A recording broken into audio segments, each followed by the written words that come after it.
Hi, ഇന്ന് നമുക്ക് കള്ളപ്പം chicken കറി കേട്ടോ. അപ്പോൾ നമ്മൾ 5 കിലോ അരി വെള്ളത്തിലിട്ട് കുതിർത്ത് അരയ്ക്കാനായിട്ട് അരയ്ക്കാൻ വെച്ചിട്ടുണ്ട്. പിന്നെ നമുക്ക് തേങ്ങ ചിരണ്ടി എടുത്തിട്ടുണ്ട്. തേങ്ങയുടെ കൂട്ടത്തിൽ ജീരകവും വെളുത്തുള്ളിയും ഇട്ടിട്ടുണ്ട് കേട്ടോ. പിന്നെ ഇത് കള്ളാണ്, 3 ഗ്ലാസ് കള്ള് പഞ്ചസാര ഇട്ട് ഇളക്കി വെച്ചേക്കുവാണ്. പിന്നെ അരയ്ക്കാൻ വെച്ചതിനകത്ത് വെള്ളം കൂട്ടി വെച്ച് അരച്ചിട്ട് അതിൻ്റെ കൂട്ടത്തിൽ നമ്മൾ ചോറിട്ട് മിക്സ് ചെയ്താട്ടോ അരയ്ക്കുന്നത്.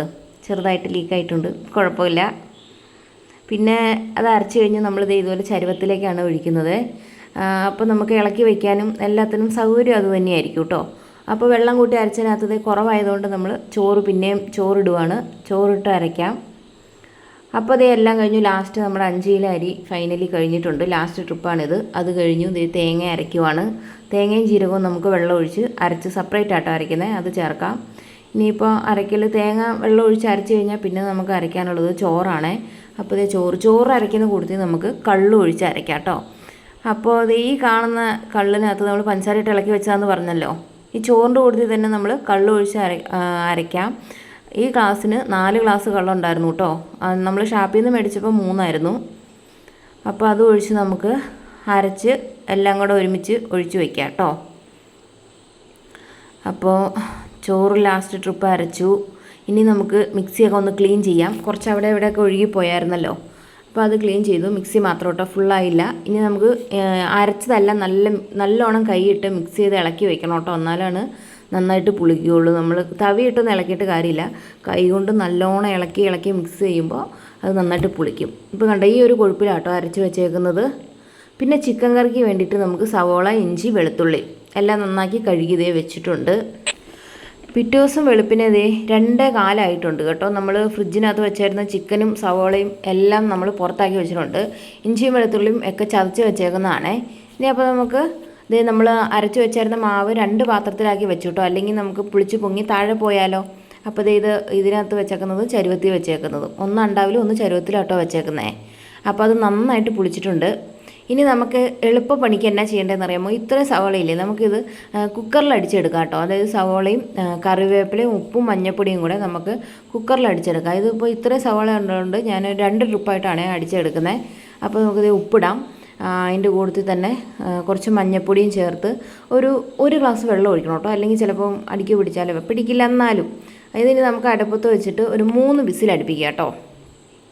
അതവിടെ ഇരിക്കട്ടെ. ഇനി നമുക്ക് മാവിനകത്തേക്ക് ഉപ്പും പഞ്ചസാരയും ഇട്ട് നമുക്ക് മിക്സ് ചെയ്തെടുക്കാം കേട്ടോ.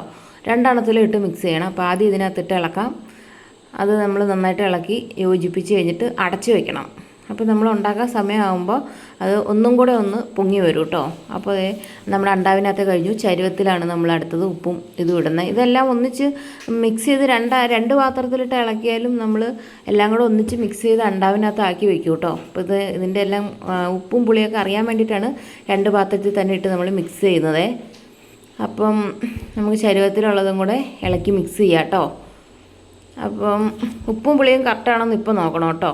അല്ലെ പഞ്ചസാരയും എല്ലാം കറക്റ്റാണെന്ന് നോക്കണം. ഇനി നമുക്ക് ചിക്കൻ കറിക്ക് വേണ്ടിയിട്ട് സെപ്പറേറ്റ് ആയിട്ട് മുളക് പൊടിയും മല്ലിപ്പൊടി, മഞ്ഞൾപ്പൊടി, ഗരം മസാല ഇത്രയും സാധനം. പിന്നെ ഞാൻ ഇതിൻ്റെ കൂട്ടത്തിൽ ഇച്ചിരി കസ്തൂരി മേത്തിയും ചേർത്തായിരുന്നു കേട്ടോ. അത് ഇതിനകത്ത് കാണിക്കാനായിട്ട് വിട്ടുപോയി. അപ്പോൾ നമ്മൾ കസ്തൂരി മേത്തിയും ചേർത്ത് നമ്മൾ മുളക് പൊടിയൊക്കെ നല്ലോണം വറുത്ത് മാറ്റി വെച്ചിട്ടുണ്ട്.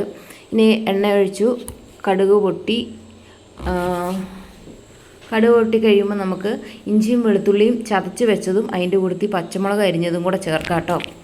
ഇഞ്ചിയും പച്ചമുളകും വെളുത്തുള്ളിയൊക്കെ നന്നായിട്ട് മൂത്തിട്ടുണ്ട് കേട്ടോ. ഇനി നമുക്ക് കുക്കറിൽ അടിച്ച് വെച്ചേക്കുന്ന സവോള ചേർക്കാം കേട്ടോ. അപ്പോൾ ഇത് ഇങ്ങനെ ചേർക്കുമ്പോൾ എന്നാ ഇതെന്ന് വെച്ച് കഴിഞ്ഞാൽ ഇത് ഓൾറെഡി നന്നായിട്ട് വെന്ത് ഉടഞ്ഞതുകൊണ്ട് നമുക്ക് ആക്കിയെടുക്കാനും നല്ല എളുപ്പം കേട്ടോ. അപ്പോൾ അതിൻ്റെ കൂട്ടത്തിൽ ഞാൻ 1 കിലോ തക്കാളിയും കൂടെ അതുപോലെ തന്നെ കുക്കറിലടിച്ച് അതിൻ്റെ തൊലിയൊക്കെ മാറ്റി ഇതിനകത്ത് ചേർത്തിട്ടുണ്ട്. അപ്പോൾ അതെല്ലാം നന്നായിട്ട് എണ്ണ തെളിഞ്ഞ് കഴിഞ്ഞപ്പോൾ നമുക്ക് വറുത്ത പൊടിയും ചേർത്ത് മിക്സ് ചെയ്യാം കേട്ടോ. അത് നല്ലോണം ഒന്ന് ഇളക്കി മിക്സാക്കി ഒന്ന് ശരിക്കും എണ്ണയൊക്കെ തെളിഞ്ഞ് സെറ്റായി കഴിഞ്ഞിട്ടുണ്ട്. ഇനി നമുക്ക് ചിക്കൻ ഇടാം. ചിക്കനും ഇട്ട് ഇളക്കി നമുക്ക് ഒന്നെല്ലാം സെറ്റായി മിക്സാക്കി എടുത്തിട്ട് ഉപ്പിട്ട് വയ്ക്കണം. അപ്പോൾ എല്ലാം നല്ലോണം മിക്സായിട്ടുണ്ട്.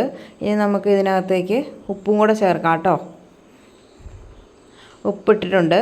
അപ്പോൾ ഞാൻ ആദ്യമേ തന്നെ ഞങ്ങൾ കുറച്ച് വെള്ളം തിളപ്പിച്ച് വെച്ചായിരുന്നതാണ്. പച്ചവെള്ളമല്ല, തിളപ്പിച്ച വെള്ളം കേട്ടോ ഒഴിക്കുന്നത്. അതിൻ്റെ അടുത്ത് തിളപ്പിച്ച വെള്ളം ഒഴിച്ച് നല്ലോണം മിക്സ് ചെയ്തിട്ടുണ്ട്. ഇനി അത് അടച്ച് വെച്ച് അവിടെ ഇരിക്കട്ടെ. അപ്പത്തിൻ്റെ പരിപാടി നമുക്ക് തുടങ്ങാം കേട്ടോ. അപ്പം ഉണ്ടാക്കിക്കൊണ്ടിരിക്കുകയാണ്. സാധാ ദോശത്തവയിലാണ് അപ്പം ഉണ്ടാക്കുന്നത്. രണ്ടടുപ്പത്ത് ഓരോ ദോശത്തവ വെച്ചിട്ടുണ്ട്, അതിലൊഴിച്ചു. ഇനി നമുക്കിതെടുത്ത് മാറ്റി വയ്ക്കാം. അങ്ങനെ ദേ നമ്മൾ അപ്പം ഉണ്ടാക്കിയ ഉരുളിക്കകത്തിട്ടേക്കുന്നു. നമ്മുടെ ചിക്കൻ കറി നല്ല സെറ്റായി, എണ്ണയൊക്കെ തെളിഞ്ഞ് വറുത്തരച്ച ചിക്കൻ കറിയുടെ അതേ സെറ്റപ്പിലായിട്ടുണ്ട് കേട്ടോ.